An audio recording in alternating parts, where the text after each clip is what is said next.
Halo, assalamualaikum warahmatullahi wabarakatuh. Perkenalkan, nama saya Mira Suhardianti dari Komisariat IMM Rosat Soleh Universitas Aisyah Yogyakarta, yang mana dibawahi oleh pimpinan cabang IMM Arif Fahrudin. Nah, oke teman-teman, kali ini aku bakal nerangin sedikit mengenai falsafah perkaderan Muhammadiyah. Nah, semuanya juga tahu kan bahwa Muhammadiyah ini merupakan salah satu organisasi Islam ataupun ormas terbesar di Indonesia, yang mana Muhammadiyah ini punya tujuan, yaitu menjunjung tinggi agama Islam sehingga terwujudnya masyarakat Islam yang sebenar-benarnya. Nah, Muhammadiyah ini sudah berusia sekitar 1 abad lebih loh teman-teman. Dan dalam 1 abad ini juga pasti banyak sekali suka duka yang dialami oleh Muhammadiyah itu sendiri seperti itu. Dan untuk menciptakan ataupun tetap mempertahankan eksistensinya sebagai organisasi Islam pasti juga tidak mudah. Ada banyak cara, ada banyak sistem yang harus disusun, yang harus ditata sedemikian rupa agar Muhammadiyah ini tetap selaras dengan visi misi ataupun tujuan utama yang telah dirumuskan oleh Kiai Haji Ahmad Dahlan selaku pendiri Muhammadiyah. Dan kita tahu bahwa bakti Muhammadiyah terhadap bangsa sudah sangat banyak sekali, meliputi berbagai sektor. Ada sektor pendidikan, ada sektor sosial, kesehatan, dan lain sebagainya.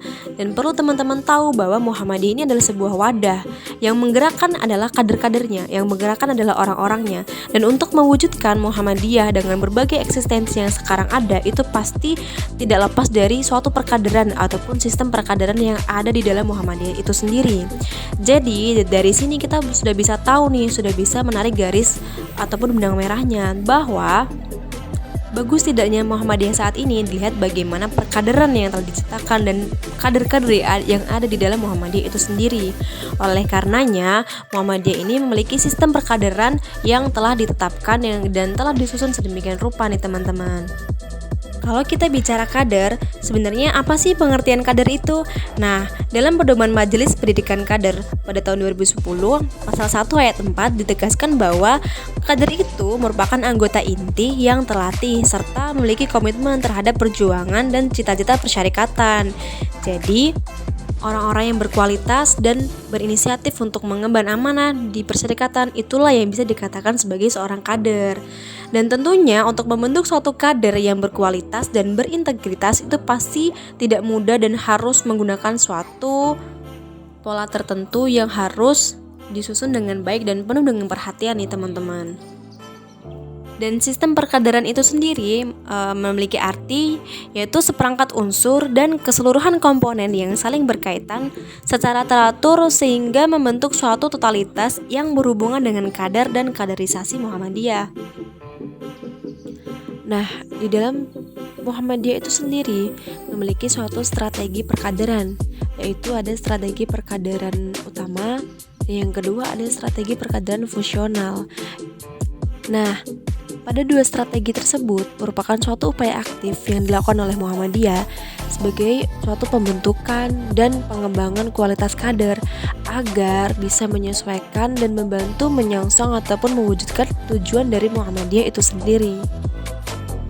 Untuk yang pertama ada perkaderan pendukung, yang mana perkaderan pendukung ini berfungsi sebagai pengenalan ideologi dan juga penselarasan visi misi serta tujuan Muhammadiyah, yaitu agar mengarahkan persepsi ataupun pandangan orang-orang, pandangan individu agar mereka tuh mengetahui Muhammadiyah, mengenal Muhammadiyah sebagaimana Muhammadiyah itu sendiri, bukan mereka mengenal Muhammadiyah sebagaimana apa yang mereka pikirkan tentang Muhammadiyah.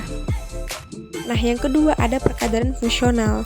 Perkaderan fungsional ini bisa dikatakan sebagai penyederhanaan dari perkaderan utama. Ketika di perkaderan pertama kita sudah dikenalkan mengenai apa itu ideologi Muhammadiyah dan apa tujuan sebenarnya dari Muhammadiyah itu sendiri. Nah, maka dari itu lebih dikerucutkan lagi, lebih dikucilkan lagi apa nih hal-hal apa saja yang bisa kita lakukan untuk mewujudkan hal-hal tersebut seperti itu.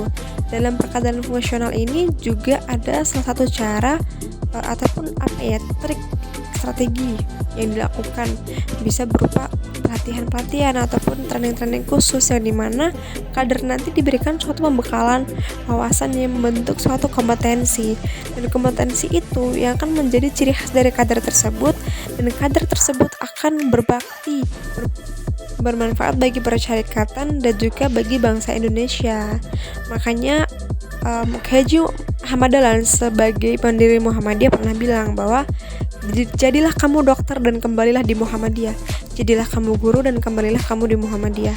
Apapun profesi kamu, maka kembalilah di Muhammadiyah sebagai kader Muhammadiyah. Terima kasih.